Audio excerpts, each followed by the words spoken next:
Cake কেটেছিলাম December 31 তারিখ। জানুয়ারি পড়ে গেছে রাত 12টা। তো জানুয়ারি রাত 12টার সময় কেক কাটলাম 3 বোনে মিলে, খুব আনন্দ করলাম। তারপরে এইগুলো খেলাম, তারপরে আনন্দ করে রাতটা কাটালাম। তারপরের দিন বাবা সকালে উঠে বাবা আমাদের জন্য সবার জন্য ব্রেকফাস্ট বানাচ্ছিল, চা আর চিড়ে চানাচুর।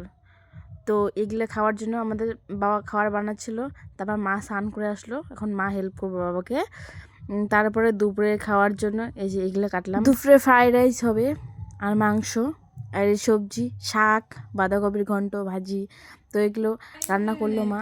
তারপরে সবাই খেতে বসলাম, খাওয়া হয়ে গেল। তারপর রাত হলো, রাতে একটা বাস্তার জন্মদিন। তো সেখানে সবাই বোনেরা মিলে সেলিব্রেট করলাম।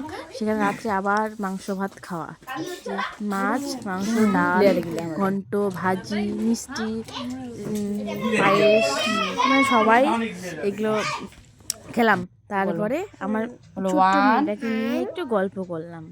ছোট্ট মেয়েটা ঘুম পাইছে না, তো অনেকটা গল্প করলাম। তো 1 জানুয়ারি মিনি ব্লগ এতটুকুই। তোমার যদি ভালো লাগে তো অবশ্যই সাবস্ক্রাইব করে পাশে থাকবেন এইরকম মিনি ব্লগ পাওয়ার জন্য। Thank you.